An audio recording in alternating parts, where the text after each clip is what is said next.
the Red Ball Express. Without these men, Eisenhower's army would have stopped cold in France. June 6, 1944. D-Day.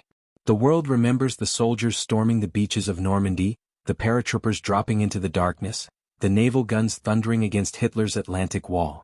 But the real story of how the Allies won the race across France, how they transformed the breakout from Normandy into the liberation of Western Europe, isn't written in the annals of great battles alone. It's written in tire tracks, in the dust of French country roads, in the exhaust fumes of 6,000 overworked trucks, in the sweat and determination of drivers who refused to stop, refused to slow down, refused to let the greatest military advance in history grind to a halt for want of gasoline. This is the story of the Red Ball Express, a fragile, magnificent lifeline that turned the science of logistics into an art form. A convoy system so vital, so irreplaceable, that without it, Patton's tanks would have become monuments, and the war would have dragged on for months, perhaps years longer. This is the story of how 23,000 men, most of them black soldiers in a segregated army, drove an average of 20 hours a day to save a campaign, and changed history. By late July 1944, 6 weeks after D-Day, the Allied armies were still trapped in Normandy. The Germans had turned the Norman bocage, those ancient hedgerows dividing every field, into a nightmare of defensive warfare. Every 100 yards was bought with blood. Entire battalions were chewed up fighting through a landscape that seemed designed for ambush. Then came Operation Cobra. On July 25, American bombers carpeted a 5-mile front with over 4,000 tons of explosives. The German line shattered. And through that gap, General George S. Patton's Third Army exploded into open country like a cork from a champagne bottle. Seeger. What followed was unlike anything the American army had ever experienced. Patton's tanks were racing across France at speeds that seemed impossible. 40 miles in a day, 50, sometimes 75 miles. Town after town fell. By mid-August, Patton had reached the Seine River, over 100 miles from the Normandy beaches. The German army was in full retreat, disorganized, desperate. But with that stunning success came an equally stunning problem. The armies were literally outrunning their supply lines. Think about the mathematics of modern warfare. A single armored division, 15,000 men, 300 tanks, and hundreds of other vehicles, required 750 tons of supplies every single day. Food, ammunition, medical supplies, spare parts. But above all else, fuel. Patton's Third Army alone was consuming nearly 800,000 gallons of gasoline daily. 800,000 gallons. His tanks burned a gallon of fuel for every 2 miles traveled. His trucks, carrying infantry and supplies, weren't much better. And every mile Patton advanced was another mile those supplies had to travel from the beaches. The supply situation was desperately simple. Almost everything the Allied armies needed was still piled up on the invasion beaches or in the newly captured but heavily damaged port of Cherbourg. The French railway system, which could have moved bulk supplies efficiently, was a twisted wreck. The Allies themselves had spent months bombing every rail line, every bridge, every marshalling yard in France to prevent the Germans from moving reinforcements. That strategy had worked brilliantly. But now those same destroyed rail lines couldn't support the Allied advance. By mid-August, Patton's tanks were beginning to sputter. Some divisions were down to a single day's fuel. Infantry units were put on half rations. The Great Pursuit was about to grind to a halt within sight of the German border. And if it stopped, if the Germans got time to reorganize, to build new defensive lines, the cost in time and lives would be catastrophic. In a command post in France, senior logistics officers from the communications zone, known as COMZ, stared at maps and supply charts with growing alarm. They had plenty of supplies. Warehouses full of fuel, ammunition, and rations. But those supplies were in the wrong place. And they had no good way to move them. Rail transport, destroyed. The few functioning locomotives were overwhelmed. Sea transport could only get supplies to the coast. The ports were 100 miles from the front, and that gap was growing every day. Air transport, too limited, too weather-dependent. That left trucks. Thousands of trucks. But the road network was chaotic. Military convoys competed with civilian refugees, with tactical units moving to and from the front, with ambulances, with engineer equipment. Roads became parking lots. Critical supplies sat immobile for hours. What the army needed was something unprecedented. A dedicated, exclusive high-speed highway system for supply trucks. No civilian traffic. No interference. One purpose only, to move supplies from the coast to the front as fast as mechanically possible. The concept had a name even before it had a plan: the Red Ball Express.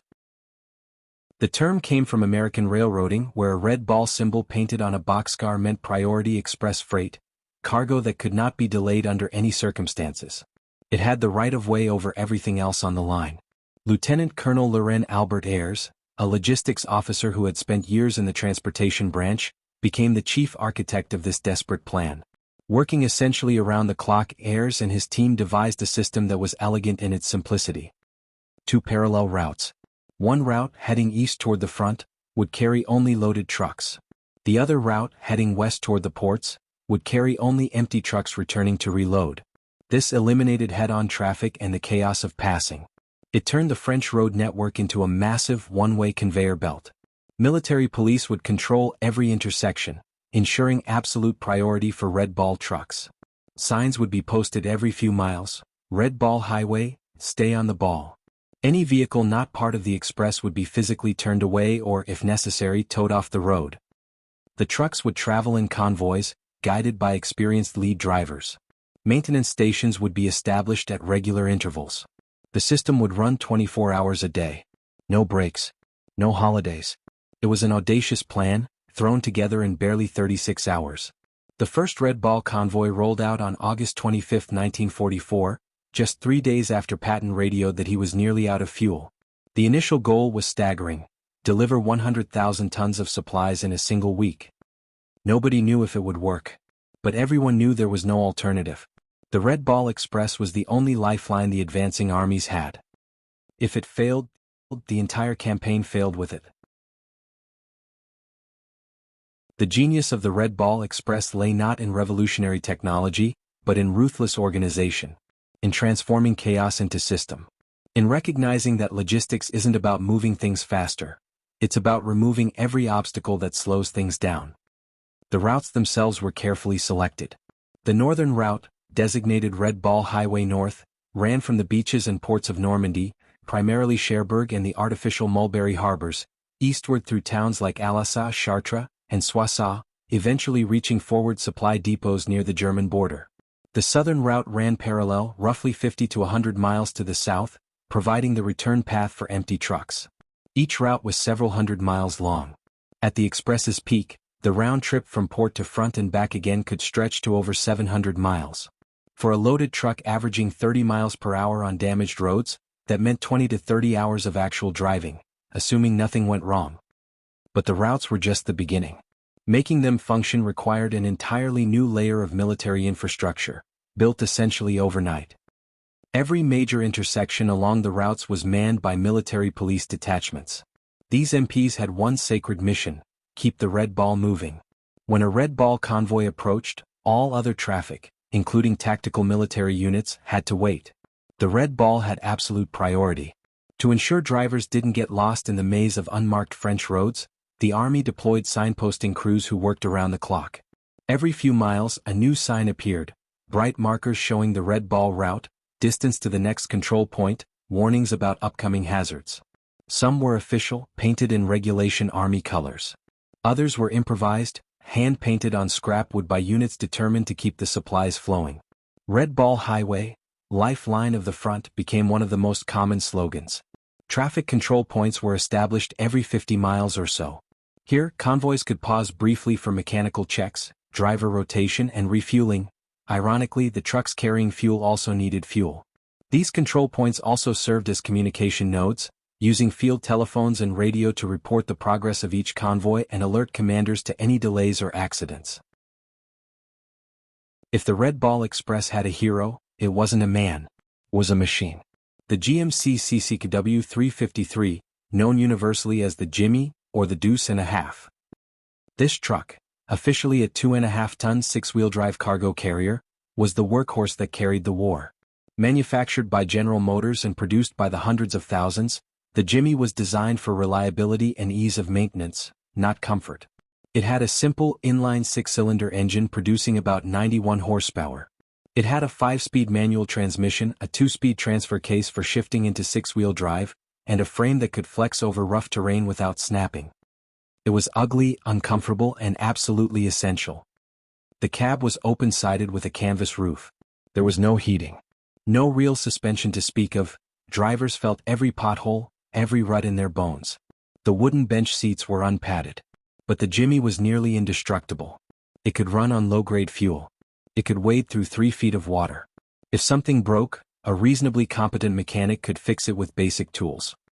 Initially, Army planners had envisioned using much larger vehicles for the Red Ball, 10-ton trailer trucks that could haul more cargo per trip.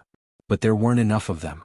The sudden crisis meant the Army had to use what it had, and what it had, in enormous numbers, was the Jimmy. Each Jimmy could officially carry 5,000 pounds of cargo, 2.5 tons. In practice, Red Ball drivers routinely overloaded them to 6,000 pounds or more. The trucks groaned under the weight, transmissions screamed, springs sagged dangerously low. But they kept moving.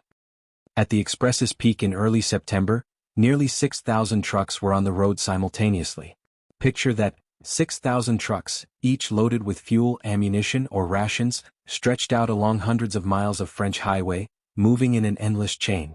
One convoy would pass every few minutes. The dust never settled. The roar of engines never stopped. But trucks are nothing without drivers, and finding 23,000 trained truck drivers in the middle of a war zone was impossible. So the Army didn't try. Instead, it grabbed anyone who had ever driven anything and gave them a crash course, sometimes literally.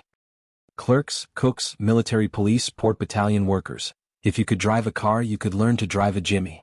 Training lasted, in some cases, a single day.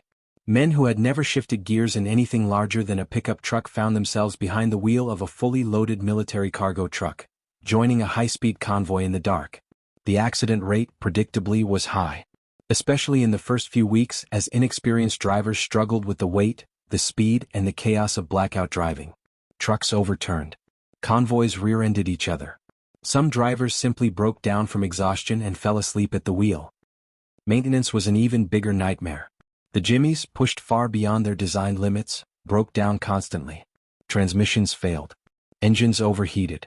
Tires, subjected to thousands of miles on rough roads, blew out with alarming regularity. To keep the express running, the Army established field maintenance depots at key points along the routes. Here, mechanics worked around the clock performing battlefield repairs. They cannibalized disabled trucks for parts. They improvised solutions using scrap metal and salvaged equipment. One broken truck might sacrifice its engine, transmission, and wheels to keep 3 others running. The fuel consumption of the operation was almost comical in its circularity. The Red Ball was hauling fuel to the front, but the Red Ball trucks themselves consumed enormous amounts of fuel. Some calculations suggested that nearly 1/3 of all fuel carried by the Express was burned by the Express itself just making the journey. It was inefficient. It was wasteful. It was barely controlled chaos. But it worked.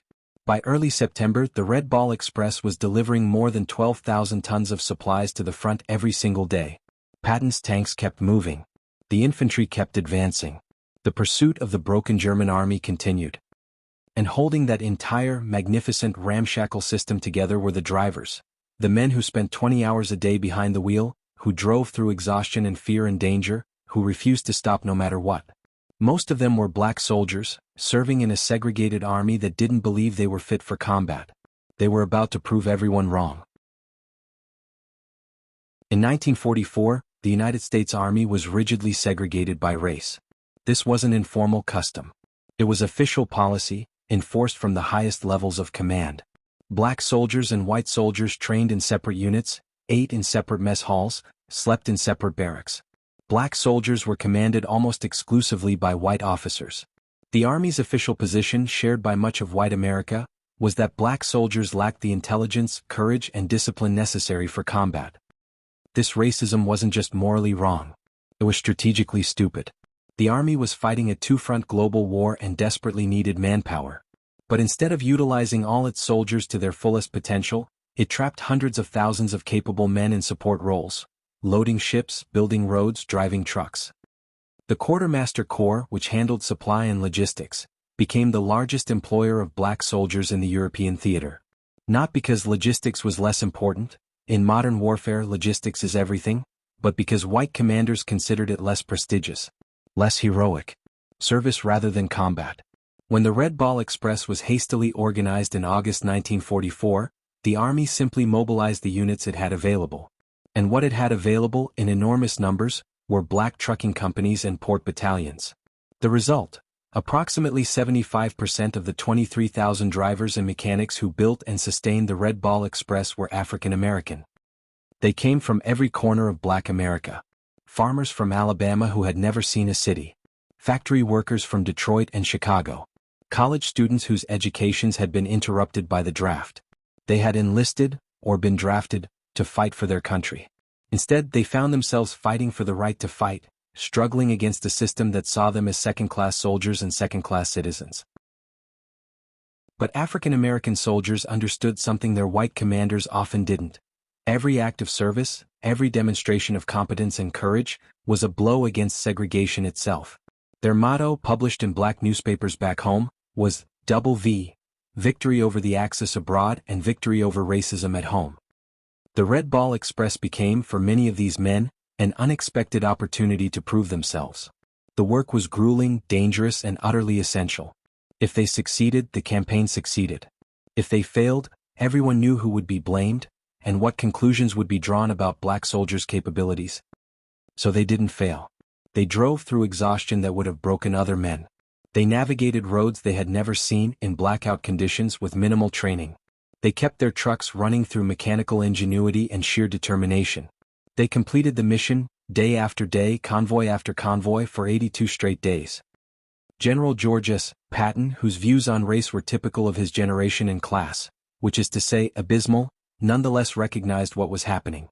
In September 1944, he declared that the 2.5-ton truck was our most valuable weapon in the campaign. He was praising the vehicle, but everyone knew the vehicle was nothing without the driver. Even Patton, who rarely missed an opportunity to take credit, admitted that his spectacular advance would have been impossible without the supply line. And that supply line was sustained primarily by black drivers who, in a just world, would have been celebrated as the heroes they were.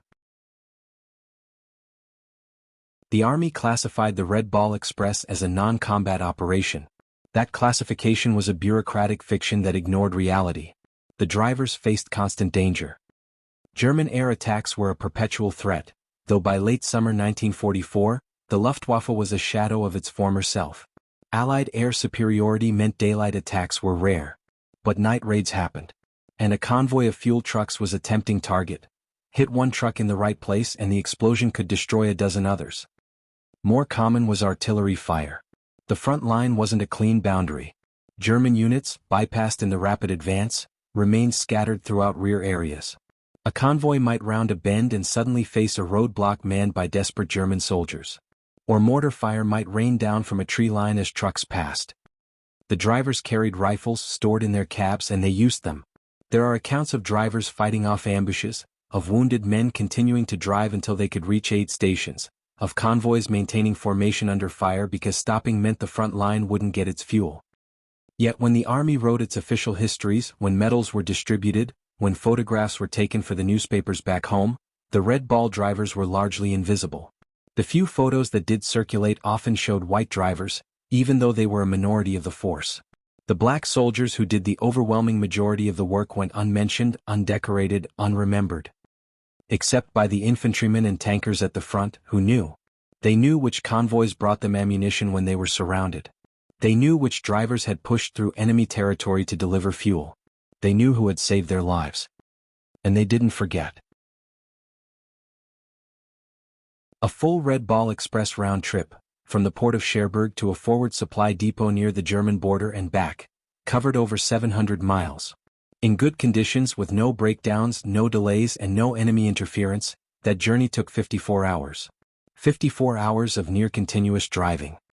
The Army tried to make it bearable. Drivers worked in two-man teams, trading off every few hours so one could sleep while the other drove. In practice, sleep was nearly impossible. The jimmies had no real suspension. Every bump, every pothole transmitted directly through the wooden bench seats into the driver's spine. The noise was deafening, the engine roaring, the exhaust rattling, the cargo shifting and banging in the bed. The canvas cap provided no insulation from heat, cold, or dust. And the dust was everywhere. Thousands of trucks moving over unpaved or poorly maintained roads kicked up clouds of fine powder that coated everything. Drivers wore goggles and tied bandanas over their faces, looking like desperados from an old Western film. They coughed up gray phlegm for days after finishing a run. The dust infiltrated the engines too, clogging air filters and grinding down cylinder walls. At designated intervals, convoys could pause at bivouac sites, temporary rest areas with basic facilities. Here, drivers might get a hot meal, a chance to use a latrine, maybe an hour or two of actual sleep on the ground. Then they climbed back in the cab and kept moving. The official speed limit was 25 miles per hour. That regulation was one of the most ignored orders in Army history. The front line was moving 40, 50, sometimes 60 miles a day. The supply depots had to keep pace. And at 25 miles per hour, that was mathematically impossible. So the drivers did what soldiers have done throughout history when regulations conflicted with mission. They ignored the regulations. The phrase tout de suite, French for right away, or immediately, became the unofficial motto of the Red Ball Express. Painted on trucks, shouted at control points, it meant one thing: faster. Always faster. To achieve that speed, drivers learned to disable the mechanical governors installed on the jimmies to limit their top speed. The governors were simple mechanical devices, easy to tamper with if you knew what you were doing. And mechanics showed the drivers exactly what to do. With the governors disabled, a jimmy could reach 60 miles per hour, more on downhill stretches. 60 miles per hour in a top-heavy, overloaded truck with minimal brakes, driven by exhausted men on damaged roads. The accident rate reflected that insanity. Trucks overturned on curves. Convoys rear-ended each other when lead vehicles stopped suddenly. Some accidents involved multiple trucks and killed multiple men. But the supplies got through faster. Night driving made everything worse. To avoid detection by enemy aircraft, convoys traveled under blackout conditions. The Jimmy's regular headlights were replaced with hooded cat-eye lights, tiny low-intensity lamps that provided barely enough illumination to see the truck ahead. The rear lights were similarly dimmed, just bright enough for the next driver to follow. In practice, this meant driving in near total darkness at high speed.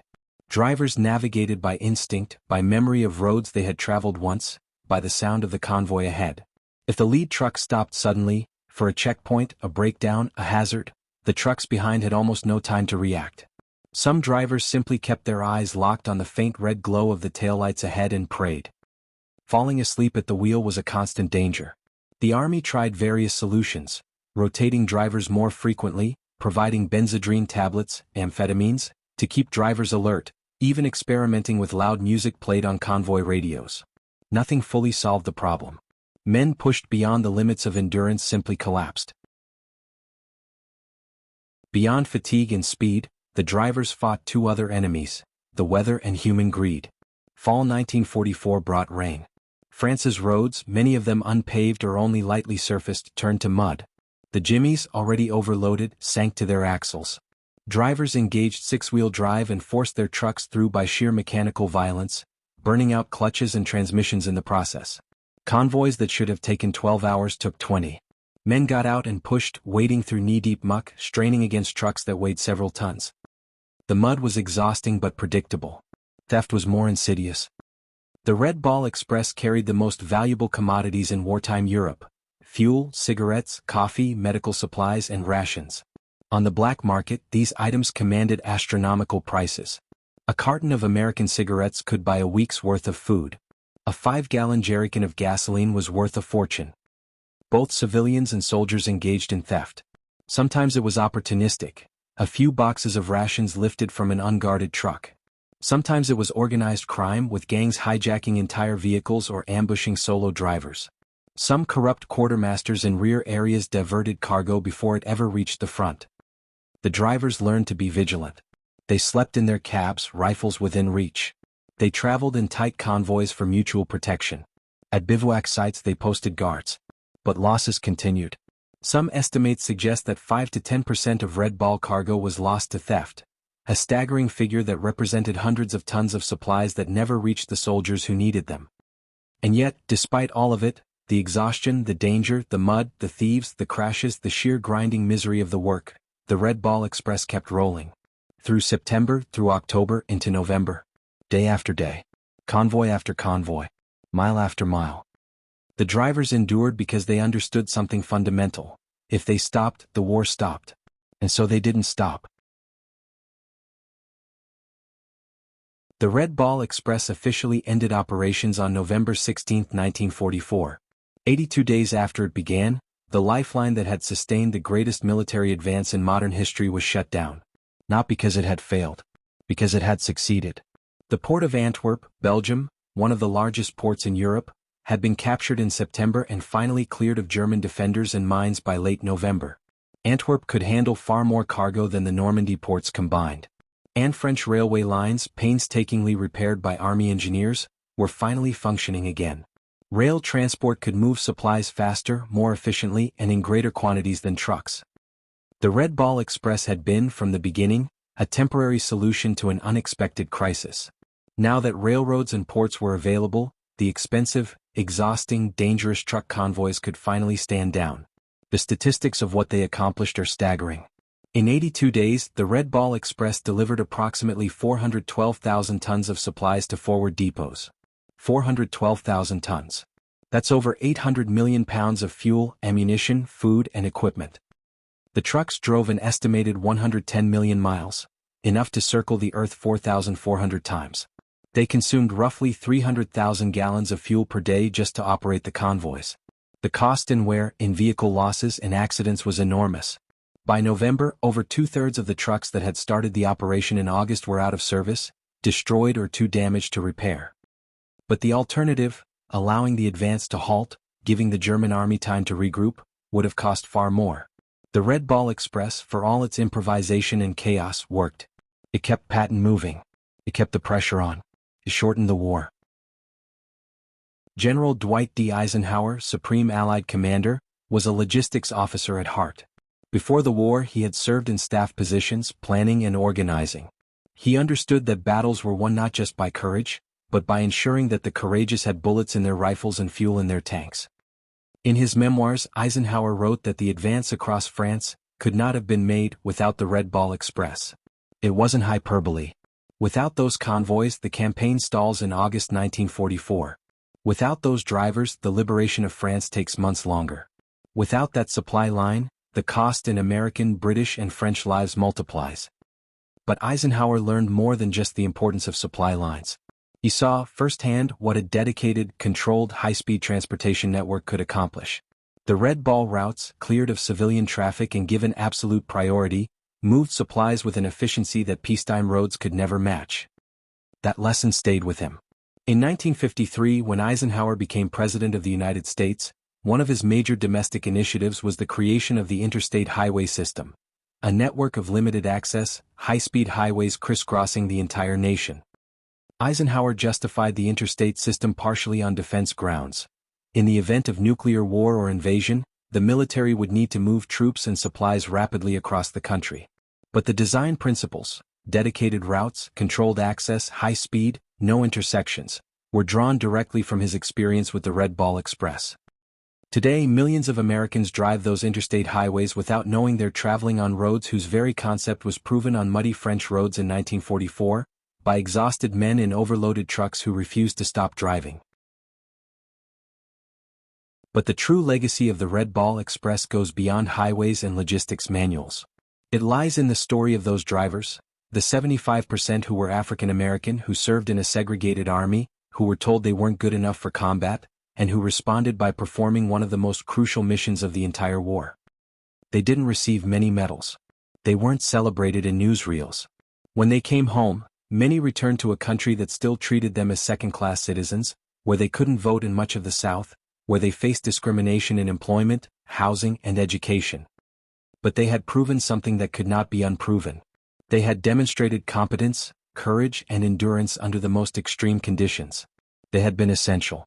And in the years that followed, as the civil rights movement gained strength, as segregation came under increasing attack, veterans of the Red Ball Express could point to their service and ask a simple question. If we were good enough to save the Army in 1944, why aren't we good enough to eat at the same lunch counter in 1954? The Red Ball Express became a symbol within the black community. It represented not just military service, but excellence in that service. It showed what African Americans could accomplish when given responsibility and the tools to succeed. It undermined the racist justifications for segregation and second-class citizenship. In 1952, Hollywood made a film called Red Ball Express, starring Jeff Chandler and Sidney Poitier. It was a modest film, imperfect in many ways, but it was one of the first major American movies to acknowledge the contribution of black soldiers to the war effort. For many white Americans, it was their first exposure to this history. Today, the Red Ball Express is remembered as a triumph of logistics, a case study taught at military colleges around the world. But it should be remembered as something more, as a moment when ordinary men, faced with impossible demands, accomplished the extraordinary. When soldiers told they were inferior proved they were essential. When a segregated army learned, however grudgingly, that talent and courage know no color. The Red Ball Express ran for 82 days in the fall of 1944. But its impact, on the war, on American infrastructure, on the long struggle for civil rights, echoes still. It reminds us that victory belongs not just to those who fight, but to those who serve. Not just to the celebrated, but to the forgotten. Not just to the generals who give orders, but to the drivers who carry them out. On those French roads, in those overloaded trucks, working through exhaustion and danger, 23,000 men built a bridge to victory. Most of them have passed now, their names lost to time. But their legacy endures in every mile of interstate highway, in every logistics operation that keeps modern armies moving, in every barrier broken by those who refuse to accept limits others place on them. The Red Ball Express. A convoy system. A supply line. A lifeline. A proving ground. A revolution on wheels. The trucks are gone now. But the road they built continues.